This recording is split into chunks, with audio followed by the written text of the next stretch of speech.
Wagwan, everyone. I hope you're doing well, and welcome back to another stream up on Tereak Talks, guys.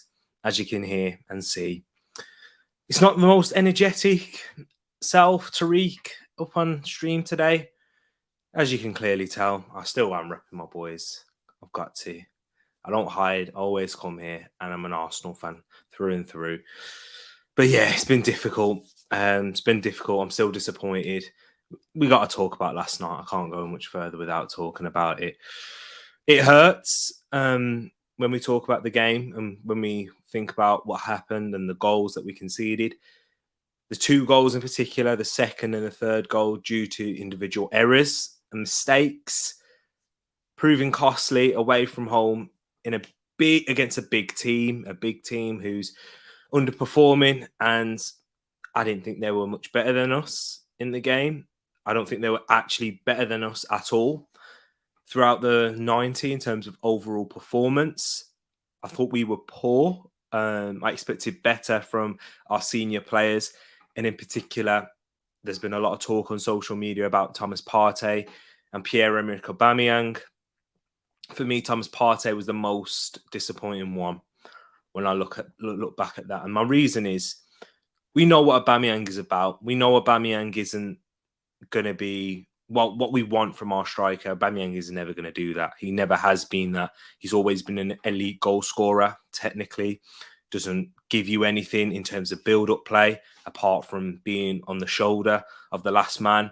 Can play a ball around the corner on a few occasions first time, but doesn't hold the ball up particularly well, doesn't provide you an aerial threat when we do decide to go long, and that's it really. And out of possession, he presses. He's got quite good in the press and he'll track back when needed, but mainly in his game, it's just about being in the box and taking the chances. And that's disappointing because he didn't do that.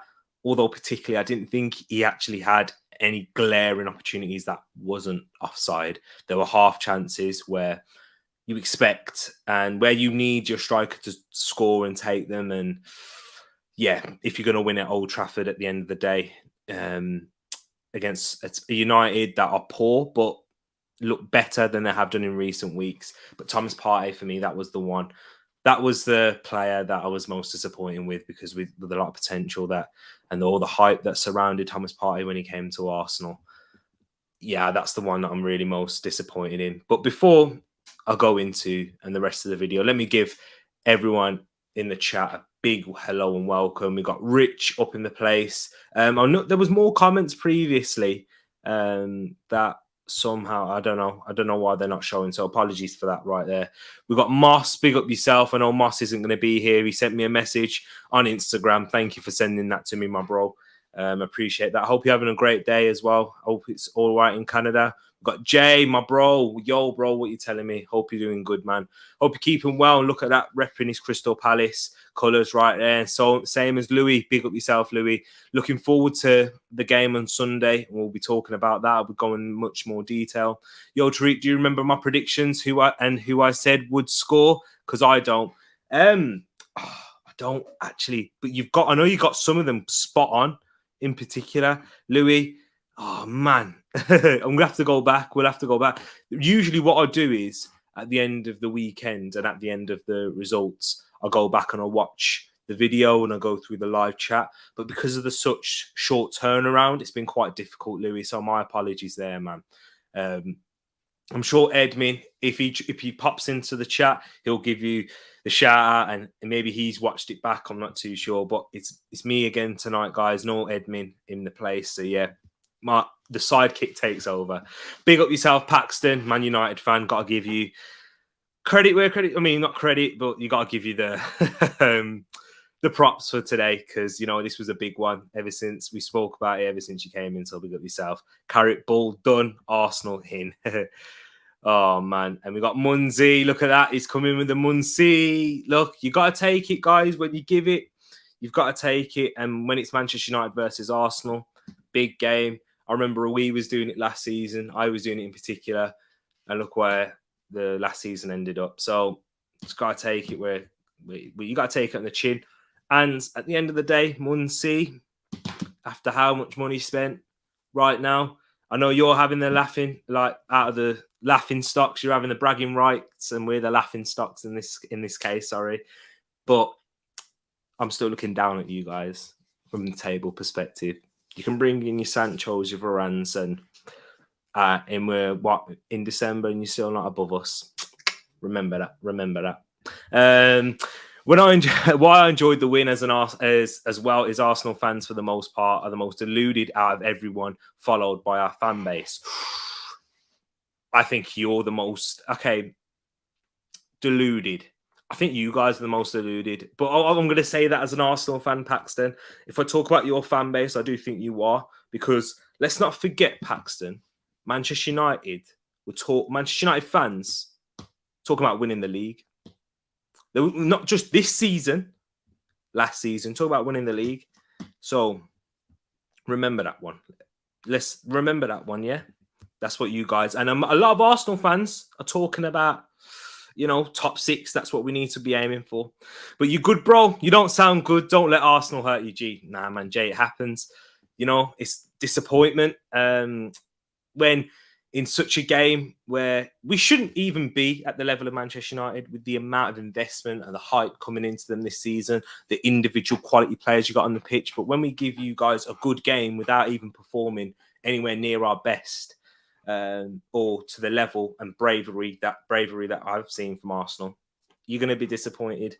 I wouldn't be wearing that shirt, mate. Take it to the charity shop. And as he said, the league doesn't finish at Christmas, and we still got to play you again. So, as I'm saying, if you're laughing at me right now, I'm laughing at you, United fans, because you're still below us after everything you've done. We'll have to wait and see. And talking about the league doesn't finish at Christmas. Last season, your fans were acting like it did. So, you know what I mean? I'm not saying there's a lot of United fans I got a lot of respect for, the ones who have kept it cool.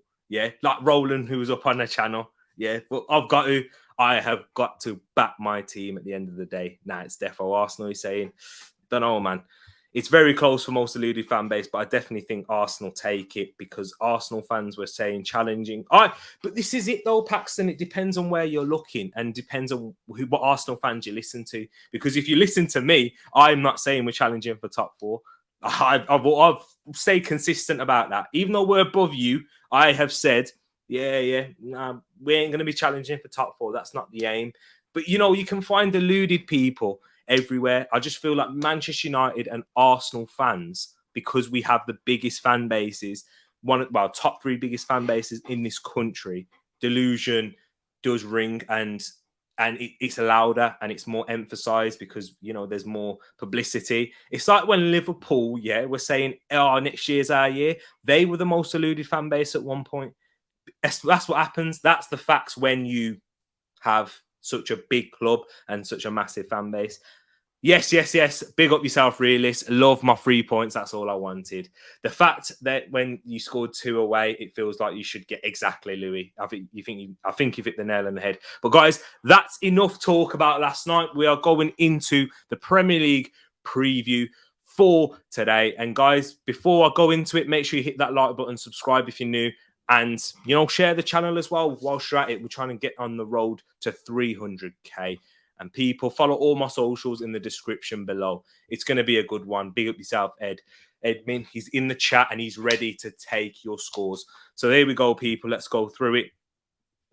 And let's go through into the first game of the weekend, which is West Ham United against Chelsea, the London derby. As you can see on the thumbnail, the 2 managers taking place head-to-head. West Ham sitting in 4th against Chelsea, who are top of the league. This is going to be an interesting one. And thanks to Edmin, I do have the last 5 meetings, the form, the XG average goals, and his predictions right in front of me. And let's go through that. So the last 5 meetings between these sides, Chelsea won 2, but West Ham have actually won 3. So out of the last 5, West Ham take the edge over Chelsea on this one. For the home side, for West Ham United, their last 5 games has ended in a draw, which was against Brighton. Maupay scoring that wonderful overhead kick, which was fantastic. Wow, guys, that's Neil Maupay for you. He can go and miss sitters like it's nothing. But then next thing you know, he pulls out something wonderful. I remember he did that against, that whole Guendouzi situation. That goal he scored there was fantastic. And it was enough to earn the 10-men Brighton a draw away to West Ham, which is a fantastic result for them, but a disappointing one for West Ham.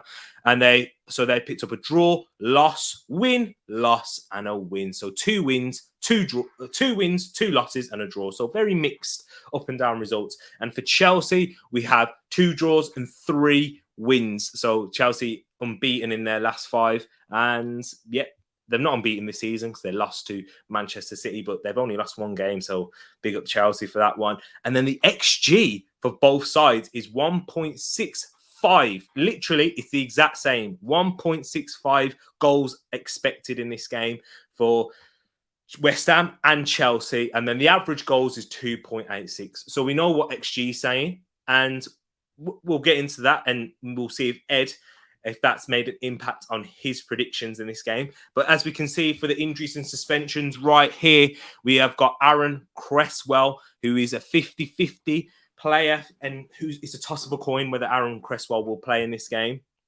David Moyes has come out and he said that he will be assessed and he will be given every opportunity to prove his fitness, which for West Ham, in terms of set pieces, which they are a massive threat from and where they'll be looking to hurt Chelsea, Aaron Creswell is important as he's one of the best set piece takers in the league, in my opinion. That left foot, that wand of a left foot, cross into the likes of Zuma, Antonio, Souček, Dawson, and Declan Rice in the middle as well. It's going to be big and it's going to be interesting to see if he's going to be ready and fit for this game. 1 second. I'm just trying to work something out right here. Oh, wow. But yes, and Angelo Bonner is the only guaranteed and long-term absentee for the Hammers. But for Chelsea, Trevor Chalobah picked up a hamstring injury against Watford, so he will be missing, as well as N'Golo Kante, Ben Chilwell, and Mateo Kovacic, who haven't played in recent weeks either. So 2 midfielders for them that would definitely be playing. I think N'Golo Kante would definitely be playing if he's fit. And the same goes for Kovacic as well. He would be a key option and would have played a lot more. And I think it's a wonderful player. So there are quite a few misses for Chelsea in that midfield area. And then Ben Chilwell, who, since he's dropped out of the side, that's where their dip in performances have really begun to show. So I think, do you know what? Having those types of injuries against this West Ham team, who I do think are special, who have been struggling in recent games, but that's what tends to happen when you come up against, when you play in the Premier League and you're not quite at it. Anyone is able and can pick up points against anyone in this league. We've seen it with Chelsea dropping points to Burnley and Manchester United. Imagine chucking Man United and Burnley. As you can tell, guys, I'm very salty. So don't take it with a pinch of salt where I'm criticising you. I'm still hurting. It's so fresh and such a big game, which I was so excited for. So yeah, throwing Burnley and Manchester United in the same sentence and as Chelsea dropping points is disappointing as each other.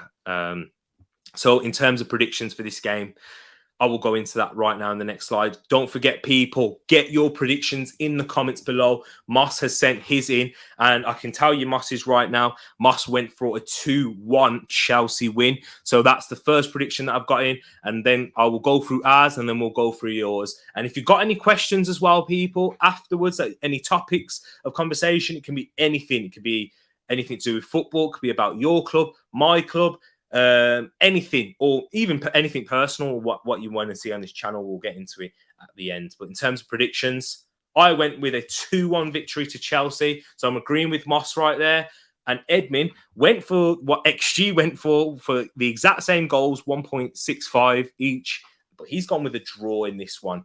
So that would be a good result for Arsenal, looking at that as a fan, because West Ham will drop points again. And then if we can beat Everton on Monday, then that would allow us to overtake West Ham in this game. But if West Ham win, then it's a bit more difficult and we won't be able to overtake them and get into 4th place. But that 4th place position could be topsy-turvy if it goes either way. Not either way. Either predictions that me and Edwin have made. So, guys, let me see yours now. Let me go into the chat. Let me see what you guys are saying.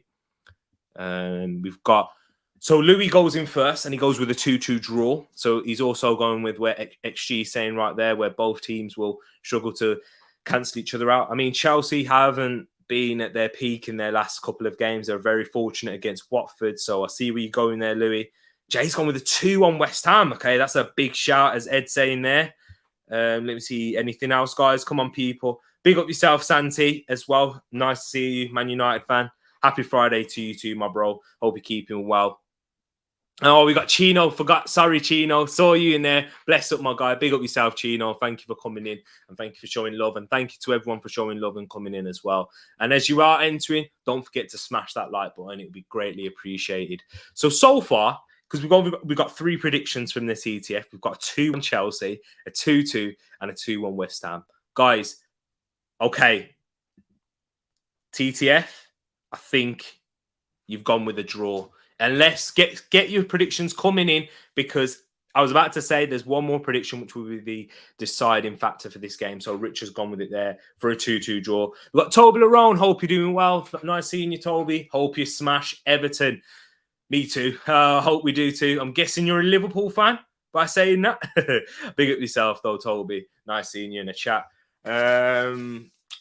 So yes, that's the predictions into this game. Make sure you get them down. So TTF, you've gone with a draw, and we're going to say 2-2 because Louis and Rich have both gone for that, unfortunately, guys. So yes, 2-2 draw right there.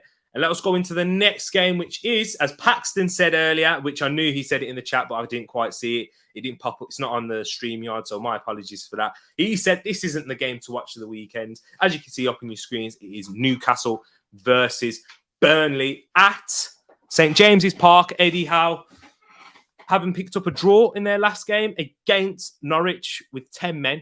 I guess before the game, if you say it's going to be a draw, Newcastle fans would have been disappointed. But thinking about it, with the scenario, with the situation that has conspired into the game, a draw is a decent result against relegation candidates in a 6-pointer. And in this game, it is another relegation candidate, Burnley, who have been, once again, inconsistent without the wins, but we'll go into that. We'll go into that anyway. With, well, inconsistent form as well, but undefeated. But we'll get into that. Sorry, people. So the last 5 meetings between these guys, it's been 2 wins for Burnley and 2 wins for Newcastle. So once again, quite equal, and 1 draw. So 2 wins each and a draw in there. And then for Newcastle in their last 5 games, still yet to pick up a win in the Premier League. However, they have picked up 3 draws and 2 defeats. So 3 draws, 3 points out of the last 5 games for Newcastle. Need to do a lot better than that. And then when we look at Burnley, their last 3 games in a row have been draws and then picked up 1 win and 1 loss. So once again, bit of inconsistency there shown by both sides. I mean, Newcastle's been pretty consistent, not winning, and Burnley in their last 3 games have been pretty consistent, picking up 3 draws. And then in terms of XG, it's 1.04 goals for Newcastle to Burnley's 0.95. So XG slightly edging Newcastle with the win, but I'd probably say it's more of a draw right there. However, the average goals for this game is 3.29. So average goals is saying that there's going to be a winner. But XG can't quite, for individual sides, can't quite break it up. But we'll have to wait and see there. Let me go into the injuries and suspensions for both sides. So, yeah, I did see it, Paxton. I can't see it now, but yeah, I did see it. Ooh, what does that say about Arsenal? And then as they lost to us. I mean, Paxton, we'll move on from that. But yeah, Arsenal, we're not in the same level as you, as I said. Different expectations going into the season. And the fact that you're below us says it all. But anyway, sorry, I can't. I have to bite. I'm sorry, people. But yes, in terms of injuries, the only injury, I mean, it's not even an injury. It's due to suspension, as Kieran Clark picked up his red card in the last game. Newcastle quite fresh on the injury front. Paul Dummett still remains out, still as the long-term absentee, who I forgot to add in here. But yeah, it's looking all right there. Don't forget, guys, get your predictions in if you keep doing it. And I can see a couple of them already, so thank you for that. So we've got, in terms of injuries for Burnley, Ashley Barnes, Phil Barsley being out, Dale Stevens. So as I said, people, this is massive for both sides. If Newcastle have to win if they're going to have a chance of staying up. Newcastle seriously do. I think their chances are quite slim already because we're quite late on into the season now. They haven't picked up a win. January signings, everyone's putting their hopes on that and pinning their hopes on that. But realistically, who are they going to sign? Who's going to want to come to Newcastle in this situation with the real possibility of relegation? And what kind of impact can anyone make in such a short space of time? It will have to be a miracle job from whoever signs, whoever comes into the team in January. So to give themselves the best opportunity, they have to be winning these home games against relegation sides. Should have picked up the win against Norwich. Had to. It was vital. But the fact that with how the events conspired, as I previously said, you have to take that into consideration. So a draw is not a bad result. But here, that draw won't be as bad if they go and win here. And Burnley, they are against relegation. They just can't lose. So for me, in terms of my predictions, I have gone with a Newcastle 3-1 win. I think that they will do it. I think that I was quite impressed with how they showed the camaraderie, how Joe Linton played in particular, who's received a lot of flack. He was man of the match for me in that game, holding up the ball, carrying Newcastle up the pitch, helping, looking a threat in the final third as well, playing in the position where that is his true position. I was talking about this with Ed during the game. I was sending him messages, and I was saying, Joe Linton, when he actually signed for Newcastle, he actually played on the wing. He's a winger by trade. I know Newcastle signed him as their number 9, gave him the number 9 jersey on his back, but look at him now. He's got the number 7. He didn't want that. He gave it to Callum Wilson, and now this is where we could be seeing the best of Joe Linton. We'll have to wait and see. He's going to have another big performance if I am proven right. And Ed, he's gone with a slightly closer scoreline of 2-1, following XG right there, and probably giving the home side the advantage. So look at that. Stat man Ed, following his own stats and research that he found out. So pick up yourself. Louis gone with a 2-0 Burnley, though. Cornet and Wood. Burnley were impressive against Wolves in their last game, picking up a draw. They always pick up a decent result against Wolves, which is more disappointing for Wolves, given their position in the table and the fact that they're at home. But Jay has also agreed with Ed, spot on prediction, Newcastle winning it by 2-1 and giving them their first win of the season. Paxton has gone with a 0-0, so he's gone with a draw in this game. He thinks it will be, as he said, don't watch this game, last and match of the day, low in quality and low in goals scored. And Ed said, Newcastle have shown me something in the last few games. Early season, 6-pointer. Get those predictions in, TTF. And Moss also went for a 2-1 Newcastle. So guys, because Jay and Moss have both gone with the same result, and Louis and Paxton went for different, we're going to have to go with TTF. You're going with Ed. You're signing with Edwin on this one and going for a 2-1 win. So TTF, big up yourself there. And I'm gone different with a 3-1 win. I need it, people. I need the win. Can't be separating ourselves even further. And if Newcastle don't win, that's all right. At least we're not extending the gap. And the likes of Louis won't be happy, or Paxton, because they haven't backed Newcastle there. But in terms of the next game, we've got a South Coast derby in between Southampton and you know who it is, people, Brighton. Apologies there, Crystal Palace fans. Excuse my French. But Southampton versus the Seagulls. In the last 5 meetings, Southampton won. Have won 3 and drawn 1 and lost 1, with Brighton winning the last meeting between these sides.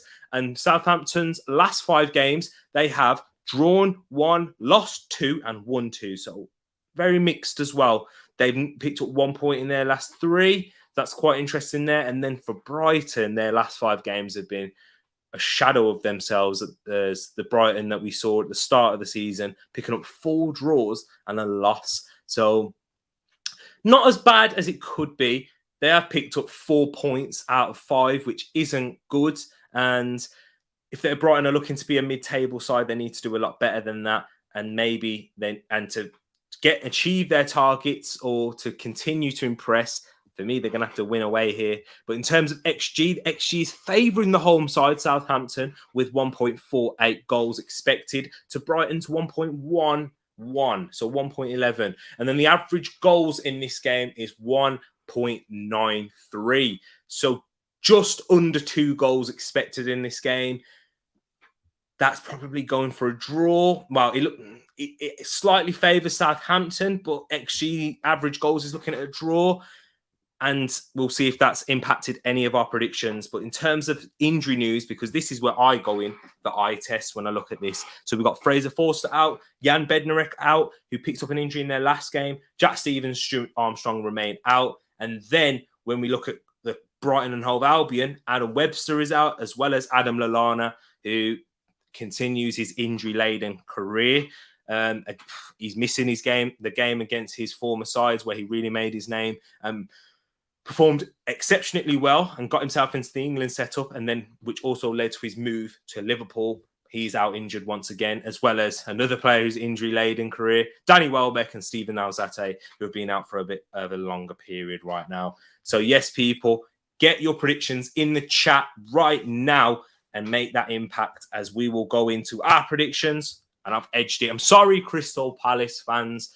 I'm backing Graham Potter, not Brighton. I like Graham Potter, my boy, to bounce back and respond to the boos that he received in the last home game against Leeds, which I thought was unjust. And Southampton, even though they have looked slightly impressive in their performances, picking up a draw against Leicester in their last game, got battered away from home against Liverpool, but that can happen to anyone in the league. So I've gone with Brighton here. I think this will probably be their kickstart, and they've gone over that little blip, that period, and now they'll be able to kick on, build some confidence and build some momentum and really try and challenge in for that mid-table spot. Can they get above their rivals, Crystal Palace? So we'll have to wait and see there. They'll have to go away from home and beat Southampton in this one. But look at Edmund. He's gone with a 0-0 draw. So Paxton, you thought the Newcastle Burnley game was going to be 0-0. Ed's gone with a 0-0 on this one. So this one might be last on match of the day.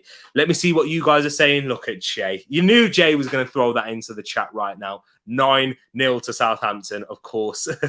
Louis gone with a 1-0 Southampton.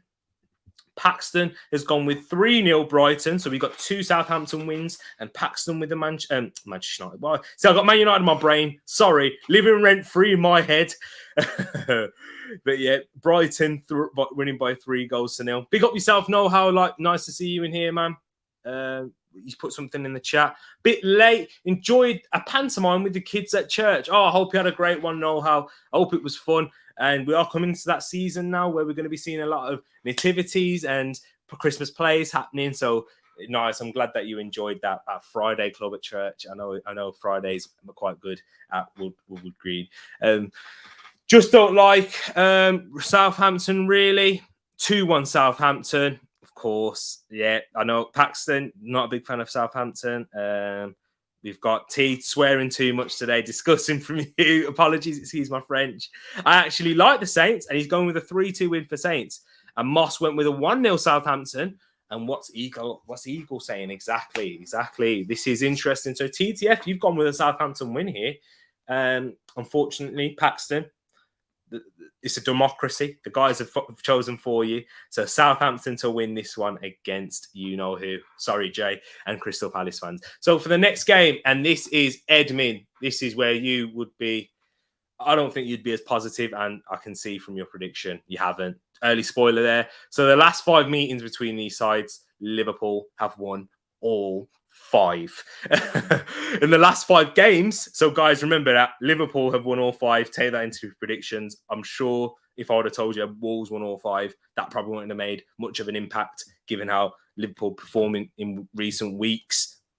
And we'll see there, Liverpool in recent weeks, 4 wins, 1 loss.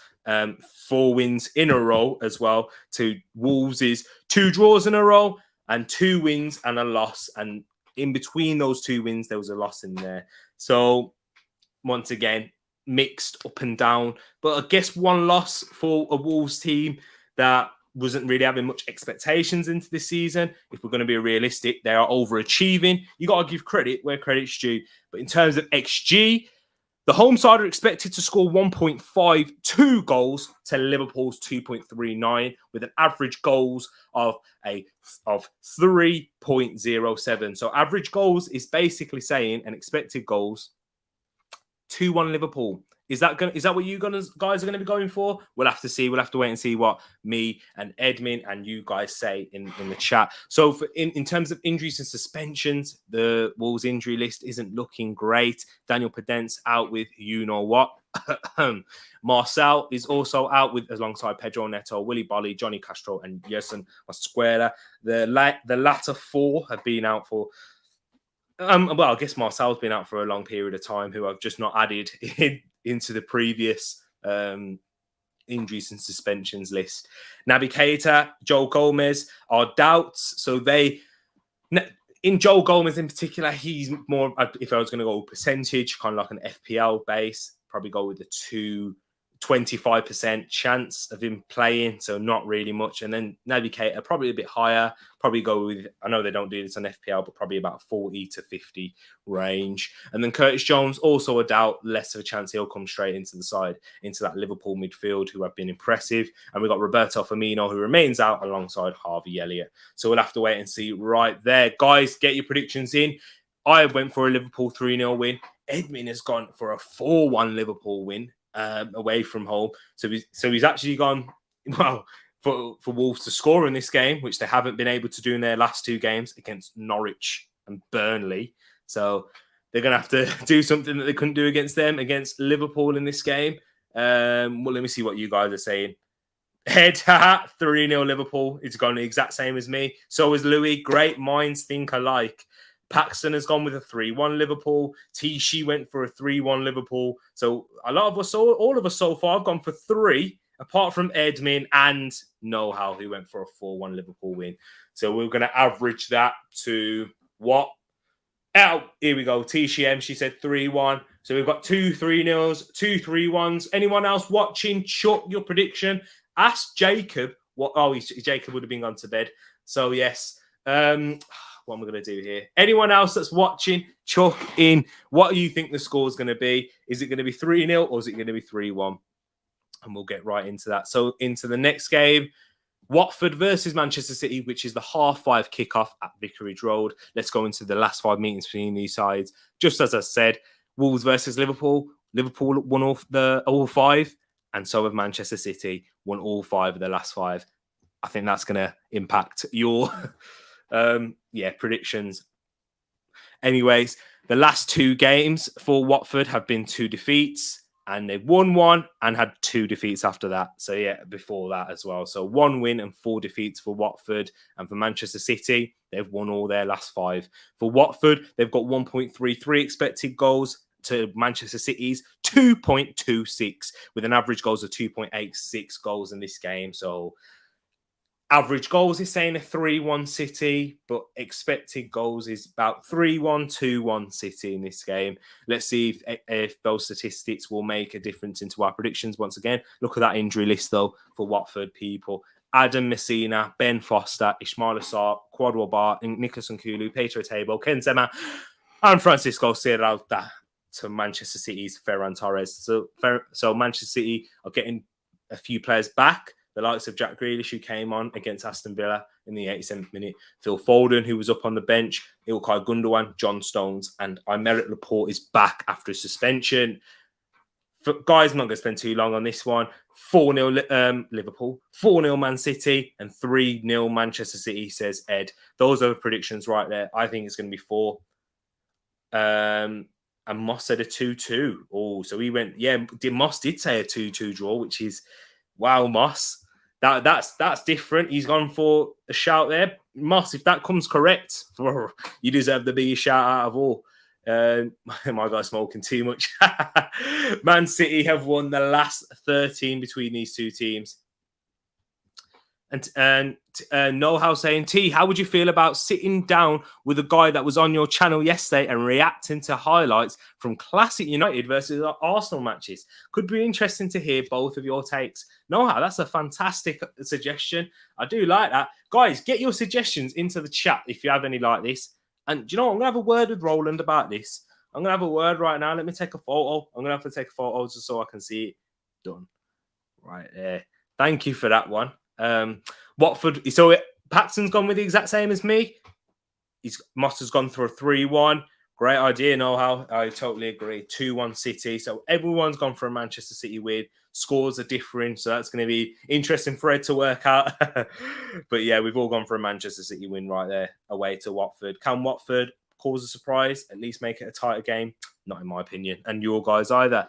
So for the first of the Sunday games at 2 o'clock, we have Leeds versus Brentford. Not away, at Ellen Road. So Leeds, interesting for them. The last 5 meetings between these two sides, I don't think there's ever been a Premier League meeting. No, there definitely hasn't, because Brentford haven't been. This is their first year in the Premier League, so I'm not even sure if there's been a first division meeting between these two sides. Ed, wish you was here to give us on that one, but chuck it into the chat, because you always have interesting records when it comes to Brentford against any side. So the last 5 games between these sides, there's been 2 draws and 2 wins for Leeds and 1 win for Brentford. So Leeds edging it in out of the last 5 meetings. I'm sure there's been probably a lot of championship games in there. So the last 5 games for Leeds, they've picked up 2 draws, 2 wins and a loss. So Leeds picking up their points, trying to get themselves adrift out of that relegation zone.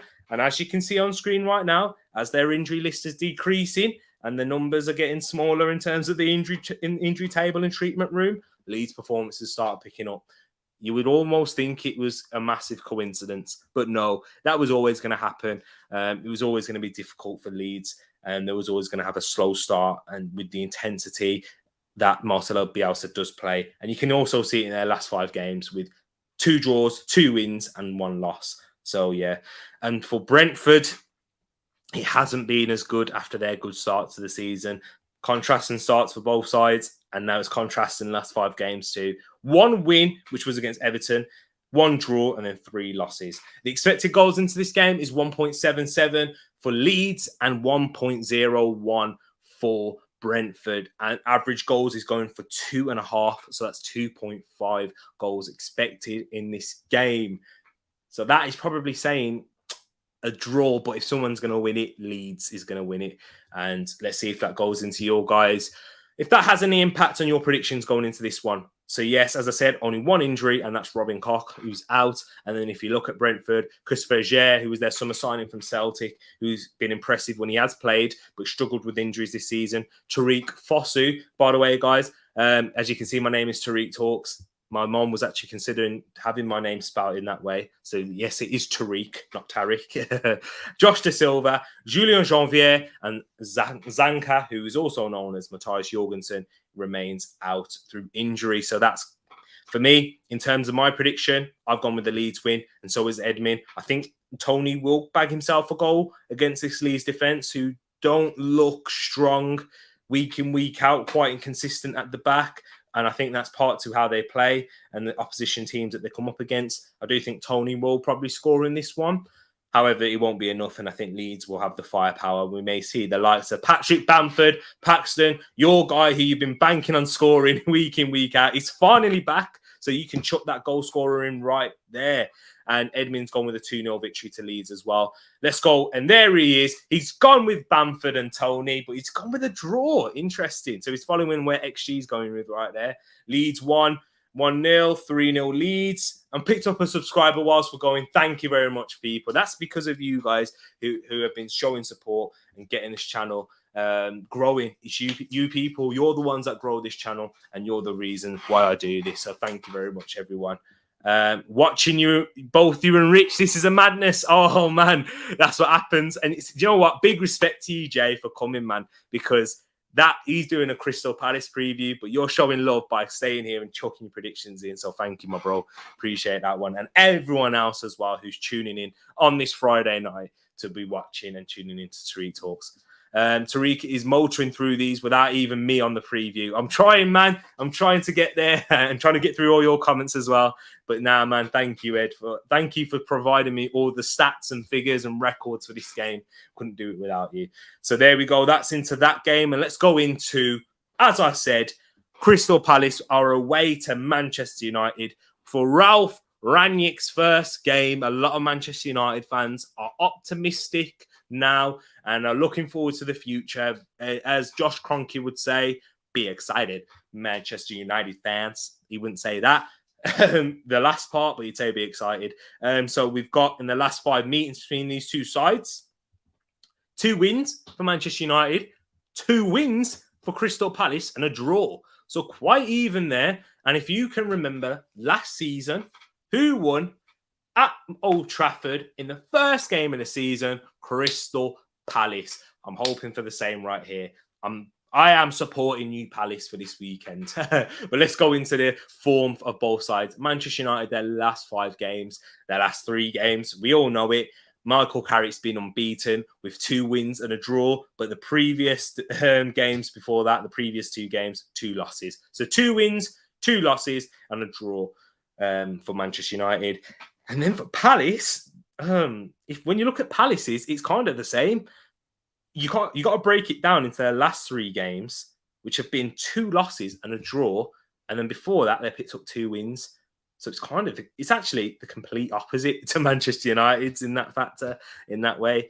So Palace not coming in good form into this game. For Manchester United, they're expected to score 1.74 goals, so not far under 2 goals a game and 2 goals in this game. Crystal Palace expected to score 0.98, so just under a goal. Probably will score a goal in this one, but we'll have to wait and see what you guys say in the predictions and what Edmund's gone for. And in terms of average goals, it is 3.5. Interesting right there. So probably XG saying 2-1 Manchester United. But let's go into the injury suspensions for both sides. Luke Shaw is a doubt after that head injury, still yet to recover, which he picked up against Watford. And yeah, I know there is a 7-day protocol in terms of concussions. So you have to be missing for 7 days for it to be safe and for you to be past fit. But this has been longer than 7 days, so this must have been a really bad injury for Luke Shaw.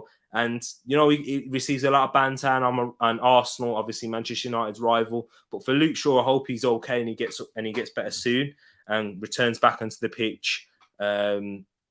Yeah, I'm not going to quite say to his previous form because I'm a rival fan, as you can see. But yeah, hope he returns back onto the pitch. Rafael Varane out, Paul Pogba out, and Edinson Cavani, who is also out. So 3 key players there. Rafael Varane will be back soon after that hamstring injury, but this game may come too soon, and I'm not too sure if Ralph Rangnick is going to be risking him for that one. Paul Pogba's not expected to come back until the new year, and Edinson Cavani, it's a bit unsure how long he's going to be out for. But for Crystal Palace, Joel Ward is out with a suspension. Nathan Ferguson still yet to come back, and it's going to take him a while until we start seeing him to this Crystal Palace side. So as you can see there, no right back for Palace, no recognised one that I can think of. Nathaniel Klein, will he play? Jay, and Louis, let me know in the chat, or any other Crystal Palace fans. Or if you're not a Crystal Palace fan, let me know as well. Joachim Andersen remains out, which is the big injury for me. And James McArthur is also out, which is, I think Anderson's the bigger out of the 2, but James McArthur is also massive, as he's a key important figure for that not Man City, Crystal Palace midfield in terms of his tenacity, aggression, and even the other side of his game, which goes pretty unnoticed and underrated for me, and how he progresses the ball forward and carries it forward too.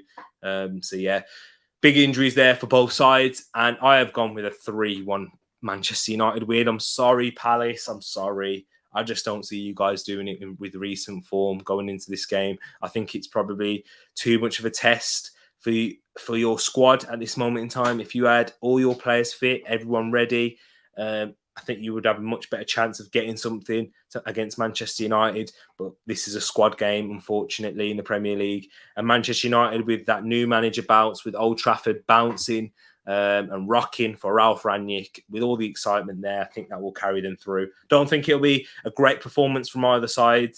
Palace may be the better, may feel unlucky in terms of performance, and the score might flatter them. That's how I think this game's going to go. And Edmund has not even gone for you to score in this one, but he's gone with a 2-0 Manchester United win. Let me see what you guys are saying. I spent quite long on that one.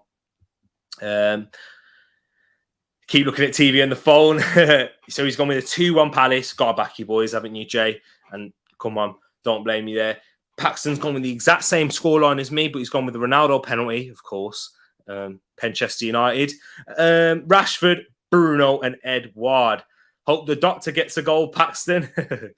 Michael Carrick, one of the best managers ever seen. Oh, wow. Carrick is as good as Allardyce as his England win. Carrick, sorry, is as good as Allardyce, his England win percentage. Yeah, not quite good because Allardyce has got 100%. So, yeah. Moss has gone with a 3-2 Manchester United. To be honest, and this is coming from a Manchester United fan, all I want to see from United this season is development of our young players into a recognisable style of play. I agree with you there. I added young in there. You probably didn't mean that. But I think that's what your expectation should be this season. Top 4, yes, you should be getting it. But if you're really going to try and commit to this rebuild, and try and get to the style of play and try and really accelerate it, I think finishing outside the top 4 wouldn't be as bad as it seems. Because you're Manchester United, you'll still be able to attract players. You attracted Paul Pogba whilst playing Europa League football. Yeah. So don't worry about that. And maybe you'll just shift a lot of the older players who aren't quite fitting into the system and who aren't quite performing, the likes of Pogba, out of the side. And maybe you'll be able to have a real rebuild from there. Client will start if Ferguson starts. I'll be very shocked. I would love Ferguson to play, though, just not match fit. And it's a big ask as well, isn't it, Jay? Asking Nathan Ferguson to go away from home and play against Manchester United without even a game yet for you guys. Ed, at least back us to score. Tell him again. So, yeah, if Palace play Tweedledum, Tweedledee in midfield, you're not 3-0 United. If they don't, it'll be 2-1. So, yeah, that midfield battle is always key against this current Manchester United side. So, yes, everyone's gone with, apart from Jay, everyone's gone with a Manchester United win. And then I think we've got a couple more. Yes, we've got 3 more games, and this is one of the 3. We've got Tottenham Hotspurs against Norwich. And in terms of statistics, because, guys, I'm not going to spend too long on this one. Last 5 games, Spurs have won 3. Norwich won their last one, actually, and there's been a draw in there as well. I think the last fixture between these two sides came in the FA Cup. Am I right, Ed? Let me know. But the home form for Tottenham, they picked up 3. I mean, not the home form. The form for the home side, which is Tottenham. 3 wins, a loss, and a draw. So 3 wins. So it's looking all right for Tottenham right there. Not too bad for Antonio Conte in his last game, in his last couple of games. That loss did come up against a Slovenian side, Mora, which was hilarious. But they did win their last game against Brentford. And now we're in 6th place, actually. And for Norwich, their last 5 games, not too bad themselves. 2 draws, 2 wins, and a loss, which is decent for relegation fodder. And the expected goals for Tottenham in this game is 1.1. So 1.10. And then for Norwich, it's 0.8. Not a goal fest in this one. It's not looking like XG saying. However, XG is saying 2.58 goals on the average goals. So, yeah, we'll have to see there. Not a great game. I don't think it'll be one of those that you want to watch a match of the day either. Injuries. The Celson Romero's out for Spurs, but the injury list is a bit bigger for Norwich with Milot Rashica, Matthias Norman. Matthias Norman, he's the key player for Norwich. He's out. Sam Byram and Christoph Zimmerman. So let's have a look. Let's have a look right there. Paxton has gone with a 2-0 win for Spurs. So is Jay. And what are you going with? Know-how. Oh, I did mean young players. Greenwood, Rashford, etc. all have stalled. No sign of our youth. Exactly. I think you're right there. Jay's Spurs club crest, however, exactly. You guys have an eagle. They have a chicken. Moss and did go with a 1-1. Thank you for bringing that one there, Ed. Moss did go with 1-1 in this game. And T's second team to smash Norwich 4-0. Get lost, know how. But yeah, after wearing that scarf, I mean, there's video proof.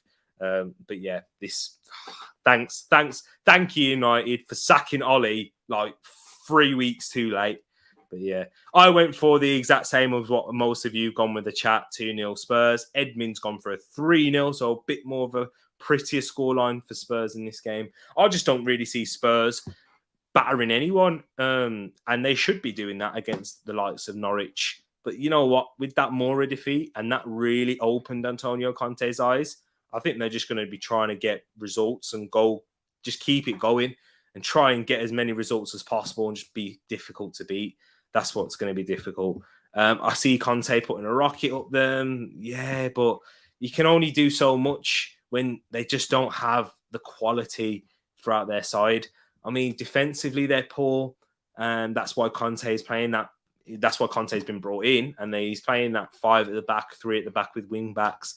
But for me, Spurs aren't going to get their attacking players into the game with the midfield of Højbjerg and Skip.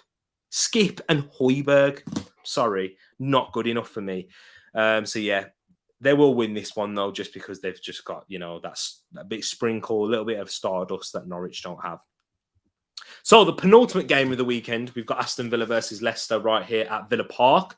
Interesting game, actually. This is the 4:30 kickoff, which is on Sky Sports if you're watching it in the UK. The last 5 meetings between these two sides, very mixed. 2 wins for Villa, 2 wins for Leicester, and a draw. So very even right there. And the last 5 games for Villa, there's been 3 losses, but 2 wins. But if you're looking at it in the 3 games that Steven Gerrard has managed, they've picked up 2 wins and a loss. And that loss did come up against Manchester City. So no shame in losing to City there. And it was 2-1. And Carney Chukwuemeka had a huge chance to level it at 2-2. So credit to Steven Gerrard and Aston Villa for giving City a good game right there, making them work hard and giving them a run for their money, the title challengers and Champions League challengers too.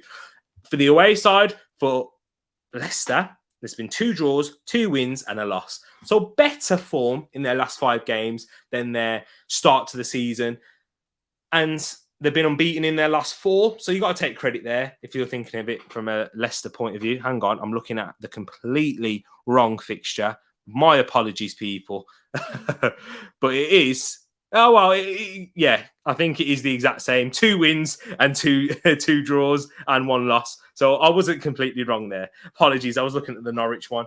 But anyways, for the expected goals in this game, 1.07 for Villa to Leicester's, who are just slightly ahead, 1.15, with the expected goals of 3.29 in this game.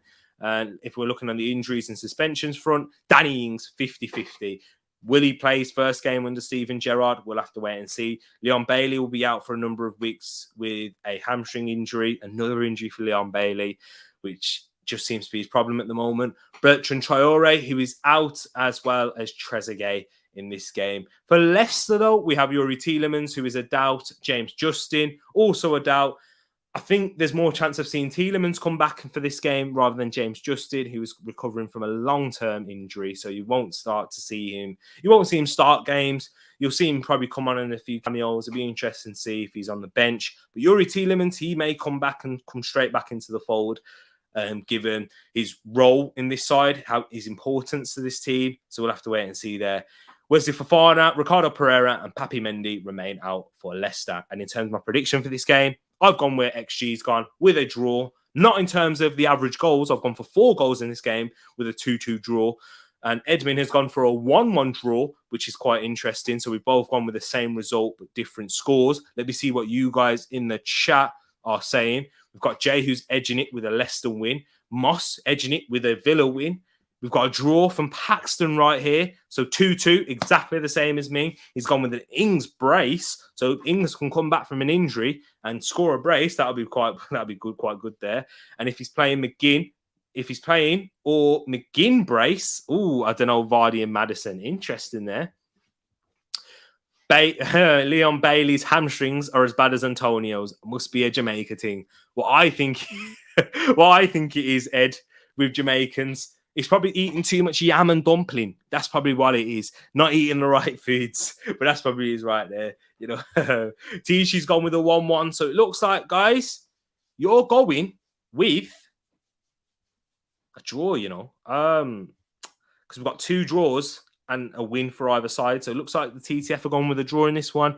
James Justin coming back soon. It's good to see, exactly. And Jay, Ed, you're violating. It's true though, man. It's true. It's too much. As Ed says, you know about it. You've married into the Jamaican. Yeah, you've got. So yes, you're married to a Jamaican. Too much hard food. Exactly. You know about the hard food now, Ed. How long till McGinn leaves Villa? Interesting. Guys in the chat, let me know your thoughts on this one. Or if you're watching afterwards, let me know in the comments below. I think he'll stay. I'm not sure if McGinn is quite good enough to make that next step up. I think possibly if he's going to go to a side that's better than Villa, you're going to say Spurs. I'm not sure. I'm not quite sure if he's good enough to go to a Liverpool, City, or Chelsea, or Man United. I would take him at Arsenal. Maybe Arsenal or Spurs, So we'll have to wait and see. And if that happens, it will have to happen within the next 2 seasons. McGinn, at his age, is at his level already. This is what I want to do, a video. I want to put one question to you, T, for each club in the PL. Oh, that's a nice one. Christmas special. We're going to have to find that. Yes, guys, keep chucking in your suggestions. Know-how coming in with a fantastic one, talking about watching previous games with a Manchester United fan and looking at the previous battles between Manchester United and Arsenal. And then Ed coming in right here with a one question for every PL side as a Christmas special. Love that one. Know-how saying if McGinn leaves Villa, at least Villa have a marvellous replacement. And that marvellous replacement, I like that one. It's quite funny there, is Marvellous Nakamba. But I love that one exactly. I think Patson like that one. That's a shout. Nice pun, know-how. Know-how receiving some love for that dad joke. So the next game, the final game of the weekend, is my boys away to Everton at Goodison Park. Rafa Benitez, a lot of pressure going into this game. And if we look at the last 5 meetings between these sides, Everton have won the last 2. Arsenal have won 1. And there's been a draw and a win. So Everton have won 3 out of the last 5 meetings. And Arsenal have only won 1. That's quite disappointing there, looking at it from an Arsenal fan. Thanks, Ed. For the home side, the last 5 games, 4 losses and a draw. And for Arsenal, 2 losses and 3 wins. And those 2 losses, obviously, last game, Manchester United. And then the win was against Newcastle. The loss against Liverpool. And the previous 2 wins was against Leicester and Watford. So, yes, well, Watford and then Leicester. So, the expected goals. Oh, my days. XG. XG is going with 1.36 for Everton and 1.02 for Arsenal, with an average goals of 3 goals in this game. So average goals is saying there's a winner, but XG is giving it to Everton. I'm not liking the look of that. Stats, please don't do us dirty, because when we look at this, guys, I need to make some adjustments, and make sure you listen carefully if you're watching. Dominic Calvert-Lewin is out, as well as Tom Davies. However, Yerry Mina, I've just watched an interview with Rafa Benitez that came out not too long ago. Yerry Mina might be available to play in this game. He's been training this week. Andre Gomez has also been training, and he's back. So the only 2 injuries is Dominic Calvert-Lewin and Tom Davies. And for Arsenal, Granit Xhaka, he's nearing back. He's back in training, but I don't think he's quite ready to play yet or even feature on the bench. So he remains out for me. And then Sead Kolasinac, who is the longer-term absentee. So, before I go into predictions, my one question is, with no research or pre-knowledge, for the Q2T and maybe Roland. Roland smashed it. Yeah, he was on fire, man. Big up Roland if you are watching afterwards. And go subscribe to his channel, Pros Only TV. Everton not out. Jay. I know why he tries to do this. He always does it. Mate, he always loves a 9 as well, man. Jay, come on. But yeah. There's the predictions right there. He's gone with a 2-0 Arsenal. Saka and Smith Rowe, the boys, hopefully doing it. Everton really bad lately. Rafa needs to go as well. It's a bigger problem than that, but we move. This could be Rafa's last game if Arsenal do pick up that win. We'll have to wait and see there. Rafa was talking about he needs time, and when he was asked a question about Mikel Arteta in that press conference, and he just said, look, this is what happens when you give a manager time. He didn't say those exact words. I'm paraphrasing, but that's basically what he said. Everton, worst form team in the Premier League, and this is a league with Newcastle, Norwich and Burnley's current season. He's gone with a 2-1 Arsenal win. Unfortunately, come on, Jay, man. I'm backing your boys. The least you can do is back the mighty Gunners. I think we'll be wearing this top again as well against Everton. I should have wore this yesterday. Probably would have gave us a better chance. Who knows? Paxton is right there. Poop, exactly. XG was crazy. I had to check various sites to make sure. Xhaka out, so an Arsenal win. No how. Ed and TTF, who's been watching for a long time. Do you know, I might even go big on this one. I think we're missing Granit Xhaka. And I think Thomas Partey is missing Granit Xhaka in particular. I've said it. 17 likes, TTF. Thank you so much for your support. Appreciate that one, people. Thank you for showing the love to this channel as always. And if you haven't, go hit that like button and subscribe if you are new. Xhaka is out. Is a good thing for Arsenal. I'm not too sure. My man needs his trims. Get sharing the channel, people. 1K subs. And my guy can fly his barber back home himself. You know what I have a hot take to share next time I'm on the channel. I am sick of managers needing time. Oh, great madness there. But great stream, bro. Love their big up in the chat. Exactly. Love to you always, Jay. And love to everyone in the chat as well who is watching. If he loses the prediction, Ed could... No, I'm not making no bets anymore because it's not going my way. 5-0 Arsenal. Love that one. And in terms of predictions that we went for here, I've gone with a 2-1 Arsenal win. I think we will concede away from home. I'm not too impressed with our way of form and how we've defended in away games of late. And Ed's gone with a 2-0 Arsenal win. So there we go, people. I will be doing a watch along for that game. And the only game that's on TV this weekend, I mean, West Ham versus Chelsea. I'm not too sure. Stay tuned, people, to the channel. Stay tuned. But I definitely will be doing this one on Monday night. Xhaka being injured is not a positive for your team. Then you know it's bad. Ed, you're laughing because otherwise you'll cry because you love Granit Xhaka. But guys, thank you very much for coming on and tuning into this Premier League preview. If you are watching afterwards, get your predictions into the comments below. Thank you so much for all the love and support you showed to this channel. I hope you have a great weekend. Enjoy the rest of your Friday. And I will catch you soon. Stay tuned on the channel. Click that bell notification for more videos and for you guys to be aware of the stream coming up. And follow me on the socials as well, as I'm going to increase my social engagement. And I need to do that a lot more and be a bit more active on there. Thank you once again. Catch you later and peace.